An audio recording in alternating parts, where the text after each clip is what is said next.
Voilà. Donc c'est un sujet vraiment très très important, je crois. Je dirais, la parité entre l'homme et la femme doit être... Donc nous allons parler de la parité. C'est quelque chose qui... Et là, tout parler aujourd'hui vraiment... Ici, dans cette émission, donc commencez à vous abonner parce que...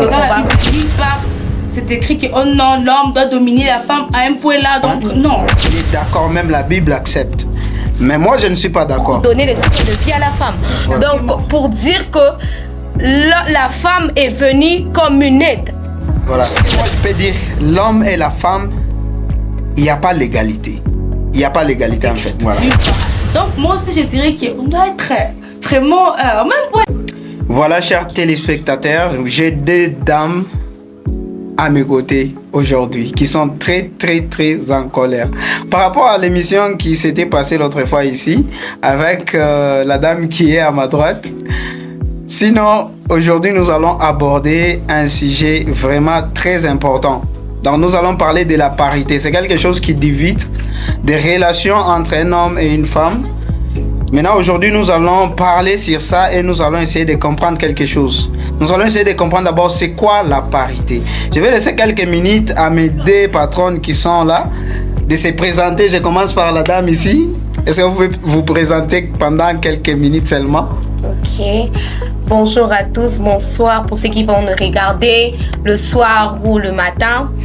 Moi, je me présente au nom de Noéline Laperle. Je serai avec vous pour un moment ici, dans cette émission. Donc, commencez à vous abonner parce qu'on va vraiment parler d'une chose que tout le monde connaît, que nous ignorons de fois. Donc, merci. Voilà, je passe ici à la dame qui est à côté de moi déjà. Bon nombre de personnes, vous la connaissez déjà. On a passé avec elle la précédente émission. Madame, à vous la parole. Mais bonsoir encore à tous. Et mon nom c'est Rosette, ou soit la Rose. Et là, tout parler aujourd'hui vraiment, ça ne va pas aujourd'hui.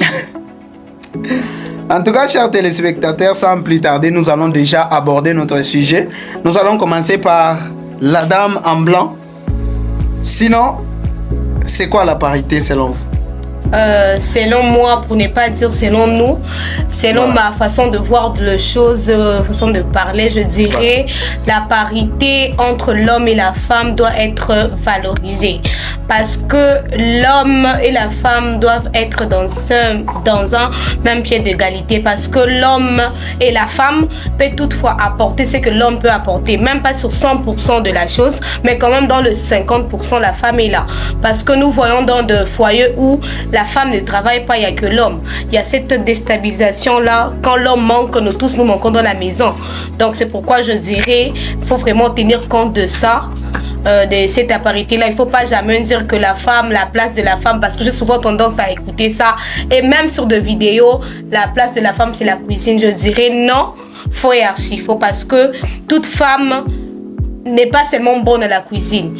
Nous voyons aussi, il y a des ministres femmes, il y a des députés femmes, il y a des femmes d'entreprise qui entreprennent des entreprises avec des hommes à l'intérieur. Donc, toutefois, pour dire que la parité entre l'homme et la femme doit vraiment être pointée sur le même pied d'égalité. Certes, je sais que les hommes, vous allez vraiment vous fâcher en disant qu'on est égal. Oui, on est égal aux yeux de Dieu. D'abord, on est égal. Donc, aux yeux du monde aussi, on doit vraiment être égal. Donc, c'est un peu ça pour le moment. Voilà, nous avons bien entendu ce qu'on vient de nous dire. En fait, moi, j'ai beaucoup à dire. Sinon, c'est parce que je n'avais pas la parole. C'est pourquoi je me suis dit, l'homme et la femme doivent être égales. Et puis, vous avez touché un point, vous avez dit que la parité, c'est parce qu'on dit que la place de la femme, c'est à la cuisine. Je vais d'abord parler sur ces deux points. Vous avez dit aussi que même Dieu est d'accord avec ces points. Il est d'accord, même la Bible accepte. Mais moi, je ne suis pas d'accord. Moi, je ne suis pas d'accord. Pourquoi? Je ne suis pas d'accord, ça ne veut pas dire que non, j'encourage à ce que les hommes puissent être genre égoïstes à ce point-là, genre dominants, non. Je vais m'expliquer d'abord. La parité, en fait, c'est un mot qu'on a créé par des hommes. Pourquoi? Parce que, bon, je ne vais pas entrer en profondeur, mais je peux dire que, premièrement, lorsqu'on parle de la soumission d'une femme, si on dit qu'une femme doit être soumise, ou bien une femme doit être inférieure à l'homme, ça ne veut pas dire qu'une femme ne doit pas travailler comme vous l'avez dit. Ça ne veut pas dire qu'une femme doit rester à la cuisine. Ça, c'est ça, moi je ne suis pas pour avec ça. Une femme doit travailler si elle a des capacités à donner à la société. Elle doit donner ses capacités. Nous rentrons maintenant dans la Bible. La parité, c'est un mot que les humains ont créé. Mais selon Dieu, même la Bible dit que une femme doit être soumise. Une femme doit se soumettre à l'homme. Parce que c'est l'homme qui a été créé en premier et puis la femme en deuxième position. Même lorsque la femme a péché dans le jardin d'Éden, Dieu n'a pas demandé directement à la femme. Mais Dieu savait que c'est la femme qui a péché. Mais Dieu a demandé à l'homme. Dieu a dit, où es-tu, Adam? C'est maintenant l'homme qui va dire qu'est-ce que vous avez fait. Lorsqu'Adam va dire que non, nous sommes sans habit, Dieu va dire qu'est-ce que vous avez fait. C'est Adam maintenant qui va dire c'est la femme que tu as mise à mes côtés. Pourquoi Dieu a fait ça? Parce que Dieu lui-même, il sait que c'est l'homme que j'ai donné la responsabilité. Parce que déjà, tout au début, Dieu a donné la responsabilité à l'homme. Il va dire tu vas régner, tu vas faire tout. Maintenant, je n'encourage pas que les hommes puissent dominer, mais ce que je peux dire que ça puisse être, bon, que l'on puisse gérer cela, qu'il y ait le respect entre la femme et l'homme. La femme doit gérer bien sa place, l'homme aussi doit bien gérer sa place. Ça, c'est ce que moi je peux dire. Ok. Voilà. Moi, je vous contredis pas, je n'ajoute pas ou je n'enlève pas le mot à ce que vous venez de dire. Juste, il faut essayer un peu de comprendre sur tout le plan de l'histoire. Voilà. Parce que si on rentre dans la Bible, Dieu créa la femme. Bon, commençons par l'homme. Voilà. Quand Dieu a créé l'homme, il a soufflé sur ses narines. Voilà. Pour donner le souffle de vie. Oui. Mais quand Dieu a fait à ce que, avant de créer la femme, l'homme devait être endormi. Voilà. Et moi et vous, est-ce qu'on a déjà vu dans la Bible où on a déjà situé que Dieu, quand il a créé la femme, il a soufflé. Jusqu'à présent, nous ne savons pas quelle méthode que Dieu a faite pour donner le souffle de vie à la femme. Voilà. Donc, pour dire que la femme est venue comme une aide. Voilà. Si je ne me trompe pas ou si je ne m'abuse pas. Voilà. La femme est venue comme une aide. Oui. Quand on dit aide, c'est aide en tout. Voilà. Mal comme bien. Certes, Adam avait raison de dire que c'est la femme que tu m'as donnée m'a conduit en erreur. Voilà. Ça, c'est la Bible, je ne corrigerai jamais la Bible. Voilà. Mais ne prenons pas ça comme un atout pour dire que la femme est inférieure. Non, moi je dirais non aujourd'hui jusqu'à demain. Voilà. Je vais vraiment dire non. Voilà, bon, j'ai beaucoup à dire sur ça. Je ne sais pas si vous avez quelque chose à ajouter. Parce que moi, aujourd'hui, je vais vraiment vous neutraliser. En tout cas, vous avez quelque chose à ajouter sur ce qu'elle a dit? Ouais, je dirais que... Bon, elle a raison en fait. Elle a raison. Parce que dans la Bible, nulle part, c'est écrit que oh non, l'homme doit dominer la femme à un point là. Donc non, nulle part dans la Bible, c'est écrit. Voilà. Nulle part. Donc moi aussi, je dirais qu'on doit être vraiment au même point d'égalité au fait. Voilà. Sinon, sur ce, je ne refuse pas. Il n'y a nulle part dans la Bible où on a écrit que l'homme doit dominer. Genre, bon, si on dit dominer, c'est un peu fort. Genre, régner sur la femme d'une certaine manière. Mais ce que moi je peux dire, l'homme et la femme, il n'y a pas l'égalité. Il n'y a pas l'égalité en fait.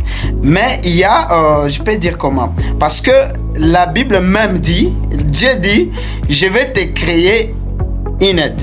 Voilà. Donc la femme que je vais te donner, elle va t'aider. Vous comprenez au moins? Oui. Voilà, c'est ce que la Bible dit. Et lorsque la Bible explique encore, lorsque Dieu voulait créer la femme, l'homme était en profond sommeil. Mais la Bible dit que Dieu fait comment? Oui, enlevant le code de l'homme pour créer la femme. Donc la femme a été tirée de l'homme.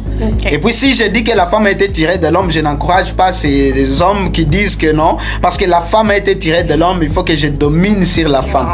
Non, mais ce que moi je vais dire, c'est qui est le respect en fait, qui est le respect, que la femme comprenne que l'homme est le chef de la maison. L'homme est le patron de la maison. L'homme, c'est lui qui gère la maison. La femme aussi à la maison, elle a sa place. Elle doit gérer la maison, mais c'est l'homme qui doit être à la tête. Mais ça ne veut pas dire aussi que l'homme doit dominer à la femme, non. Pour prendre des décisions, vous allez vous entendre avec ta femme. Vous parlez, vous prenez des décisions. Mais pour ce qui est de gérer la maison, la responsabilité est donnée à l'homme. Parce que l'homme, c'est lui le chef. Si je dis le chef, je ne dis pas... Parce que lorsqu'on dit le chef, c'est un peu fort. Lorsqu'on dit le chef, c'est parce qu'il y a des hommes qui disent « Je suis le chef de la maison, donc je me permets à tout faire. » Donc j'insulte la femme comme je veux. Je l'impose ce que je veux. Donc tout... Parce que moi je suis l'homme. Non, je ne dis pas de ça. Ça c'est la domination. Il ne s'agit pas de dominer la femme, mais il s'agit que le respect à la maison soit un peu mutuel. Donc on se respecte nous tous. Mais c'est l'homme, le chef de la maison. C'est ce que même la Bible dit. Voilà. Bon, moi comme je le dis toujours, que je n'enlève rien et je n'ajoute rien. Voilà. Mais sur ces points, prenons le point de la maison. Prenons un foyer. Un foyer, moi je dirais que la vraie cheftaine, c'est la femme. Pourquoi je dis ça? J'ai mes raisons et je veux le dire. Voilà. L'homme, prenons par exemple l'homme, prenons pas, non seulement qu'on prend par exemple, c'est naturel, c'est l'homme qui travaille, oui. C'est l'homme qui donne l'argent à la femme. Voilà. Mais celle qui gère la maison, c'est la femme. Voilà. Pourquoi je dis ça? Parce que quand peut-être l'homme a un travail où on donne peut-être $500, elle ne remet pas, bon je sais pas, je ne suis pas mariée, voilà. Mais je sous-entends au moins que la moitié de l'argent revient à la femme. Voilà. Non, on fait des provisions, c'est à la femme maintenant de prendre tous les calculs, de voir ça, je mets pour le maïs. Mais vous voyez cette manière de gérer ces trucs, moi je dirais que c'est la femme, la cheftaine de la maison, parce que c'est elle qui sait, c'est elle qui reste peut-être de matin au soir, c'est elle qui fait des courses, c'est elle qui sait que quand il manque quelque chose, je dois demander. Voilà. C'est ce que je dis. Sinon, moi je suis tout à fait d'accord avec vous. Je suis tout à... Exactement. Voilà. Je suis une femme folle. Elle détruit elle-même sa maison. Ça, je suis d'accord. C'est une femme qui construit la maison et qui gère la maison. Si même un homme a de l'argent, si l'homme tombe sur une mauvaise femme, l'homme ne va pas évoluer. Ça, je suis tout à fait d'accord. C'est ce que j'ai dit au début, que la femme doit juste garder sa place. L'homme aussi doit garder sa place. Donc, l'homme sans la femme à la maison, l'homme ne va pas tout faire ou même évoluer. Ça, c'est ce que nous devons comprendre. Et aussi, la femme aussi ne doit pas se dire que non, c'est moi qui gère tout, c'est moi qui fais ça et ça, je dois dominer. Non, l'homme doit rester le chef de la maison. Si l'homme est le chef de la maison, ça ne veut pas dire qu'il doit s'imposer à tout. Parce que lui, il est le chef. Non, il doit aussi avoir le respect envers sa femme, considérer sa femme. Parce que si tu es le chef de la maison, je peux donner l'exemple. Si on te met pasteur, on ne te dit pas que tu dois tout faire à l'église. Oui, parce que si les fidèles ne sont pas à l'église, tu ne vas pas gérer cette église. Donc, on te met juste à la tête pour qu'il y ait de l'ordre. Pour que tu puisses gérer, coordonner. Parce que s'il n'y a pas de pasteur, nous allons tout faire. Nous allons entrer à l'église quand nous voulons. Nous allons prêcher. Donc, chacun va faire ce qu'il veut. De même à la maison, s'il n'y a pas l'homme qui gère, donc il y aura tout. Les enfants vont rentrer quand ils veulent. Donc, il y aura tout ça. Mais lorsqu'on met l'homme le chef de la maison, ça veut dire l'homme doit gérer, doit coordonner certaines choses. Ça ne veut pas dire que l'homme doit dominer. L'homme doit faire tout. Parce qu'il est l'homme, il doit décider, il doit rentrer. Parce qu'il y a des hommes, ils rentrent à des heures tardives, il n'était pas au travail, il était parti, c'est où? Lorsqu'on lui demande, il dit, c'est moi le chef, tu vas... Non, ça ce n'est pas être chef. Oui. Ça, c'est être désordonné. Si tu es chef, le chef, d'abord, on dit un bon maître. C'est celui qui donne l'exemple. Voilà. Donc, si tu es chef, c'est toi qui dois d'abord donner l'exemple à ta femme. Parce que si toi, tu sors, tu dis que bon, je suis le chef, la femme aussi va sortir pour te dire que bon, moi aussi, je fais ce que je veux. Okay. En tout cas, ce que moi je peux dire sur c'est que la femme doit garder sa place, l'homme aussi doit garder sa place. Voilà. Okay. C'est ce que moi je peux dire sur c'est. Je ne sais pas si vous avez quelque chose à ajouter. Et moi aussi, pourquoi d'abord je vais dire que oh non, une femme doit être au-dessus en fait. Voilà. Parce qu'il y a d'autres familles, genre, parce que pour moi je dirais que les hommes sont vraiment des irresponsables et tout. Voilà. Parce que donc tu peux voir d'autres familles et tout, un homme est abandonné, sa famille. La femme va prendre la responsabilité, elle va tout gérer. Donc ses enfants vont rien manquer au fait, vont rien manquer. Rien vraiment, même s'il y avait un là-bas, on dirait qu'il y avait un homme et pourtant il n'y a pas un homme. Voilà. Donc les hommes vraiment, moi d'abord j'ai pas vraiment confiance d'abord aux hommes. Ma confiance non. J'ai pas vraiment. Il faut avoir confiance aux hommes. Il faut avoir confiance parce qu'avec les hommes vraiment c'est compliqué. Voilà. J'ai pas vraiment confiance aux hommes, moi vraiment ça je le dis. J'ai pas vraiment confiance parce que c'est vrai que par exemple donc moi tu peux comparer pas moi hier. Voilà. Tu peux pas moi donc ma oise tu comparer pas moi. Bien sûr. Voilà. Qui compare pas moi. Sinon sur ces points, c'est ce que j'ai dit déjà. J'ai dit que une femme sage, c'est elle qui bâtit la maison. L'homme, en fait, il est le chef de la maison, mais en réalité, il ne gère pas tout à la maison. L'homme peut travailler, il peut gérer la maison, mais s'il y a un problème, même les enfants, pourquoi lorsqu'il y a... Je peux prendre l'exemple. Lorsqu'on a grandi, nous, si j'ai un problème, je ne vais pas me diriger directement chez mon père. Non. Je ne vais pas me diriger directement chez mon père. Je vais aller voir ma mère pour lui expliquer pourquoi. Parce que en fait, entre les enfants et la femme, il y a quelque chose qui se crée. Il y a cette affection-là plus que pour le père. Parce que je peux vous expliquer ça comment. C'est la même chose avec l'amour. L'amour, ça grandit au fur et à mesure qu'on le cultive. Voilà, donc on s'habitue, on rencontre quelqu'un. C'est pourquoi moi, je ne suis pas d'accord avec les gens qui se rencontrent directement sur les réseaux sociaux. Non, je t'aime, non. Tu admires la personne. Tu n'aimes pas la personne. Pour aimer une personne, il faut vivre avec cette personne, comprendre son caractère. Là, tu vas dire que non, j'aime cette personne. Voir quelqu'un sur les réseaux sociaux, c'est admirer la personne. Parce qu'elle est belle, parce qu'il est beau. J'admire seulement, mais je n'aime pas. C'est la même chose avec un enfant. Si une mère met un enfant au monde, si lorsque l'enfant est encore trop petit, si on prend cet enfant, on donne ça à une autre femme, la femme là élève cet enfant. Si un jour l'enfant devient mature, on amène la mère biologique de l'enfant devant sa maman et on lui dit c'est ta maman biologique, c'est ta mère biologique, mais l'autre ici c'est elle qui t'a élevé. Vous allez voir que l'enfant aura toujours de l'affection, pour la mère qu'il a élevée que sa maman biologique. Parce que l'amour, ça se cultive, c'est ça. Parce que la maman a toujours cette place-là à la maison. C'est elle qui gère la maison. Si une mère ne gère pas la maison, même si le père, il est trop colérique, même s'il fait quoi, il ne peut rien faire à la maison. Ah oui. Voilà. Donc, si vous voulez bien gérer la maison, même si on n'est pas marié, on a de l'intelligence. Parce qu'on a vu. D'ailleurs, moi, je ne suis pas d'accord pour les gens qui disent non, tu n'es pas marié, tu ne peux pas conseiller les mariés. Non. Oui. Non. Si aujourd'hui nous lisons la Bible, le même Paul qui a écrit la Bible, il a passé toute sa vie, il n'est pas marié, mais c'est lui qui nous instruit. C'est lui qui a écrit des histoires sur la Bible. C'est lui qui a dit non, la femme doit se comporter ainsi. Donc, même si quelqu'un n'est pas marié, même s'il est enfant, mais s'il a la sagesse en lui, il peut gérer de grandes personnes. C'est ce que moi je peux dire sur ça. Voilà. Donc, j'espère que vous m'avez compris. On a tout compris. Voilà.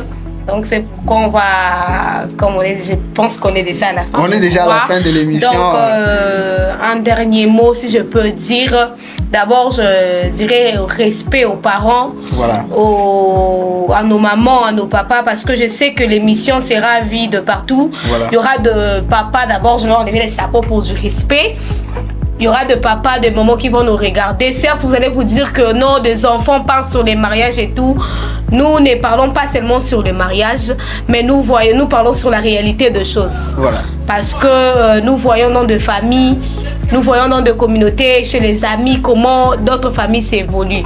Donc moi, je dirais respect aux parents qui prennent l'engagement de bien revoir leur famille.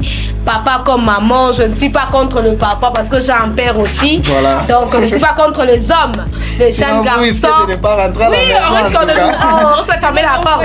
Donc respect pour le jeune garçon, les jeunes gens qui se valorisent par eux-mêmes. Le maman surtout, vraiment respect, continuer vraiment à être toujours bonne comme ça. En tout cas, merci beaucoup, je suis très honoré. Je crois que nous sommes arrivés à la fin. Je vais vous laisser aussi quelques minutes. Votre dernier mot, ce que vous avez à dire aux gens qui sont en train de nous suivre. Et j'aimerais aussi dire donc, genre, il est fait pour pousser une femme de se marier à l'âge de 18 ans en fait. Il y a ma famille dans laquelle en fait, il y a ce genre de famille. Donc les parents pour qu'ils puissent se marier à 18 ans. Et puis, il a fait un choulin, l'enfant aura des difficultés dans mon foyer. Voilà. Ça aussi, j'aimerais vraiment dire à nos parents vraiment de bien nous garder. Donc, de laisser en fait pour aller au mariage en tout cas voilà. Donc c'est un sujet vraiment très très important. Je crois à la prochaine émission nous allons aborder ce sujet, oui, parce que ça crée beaucoup de difficultés.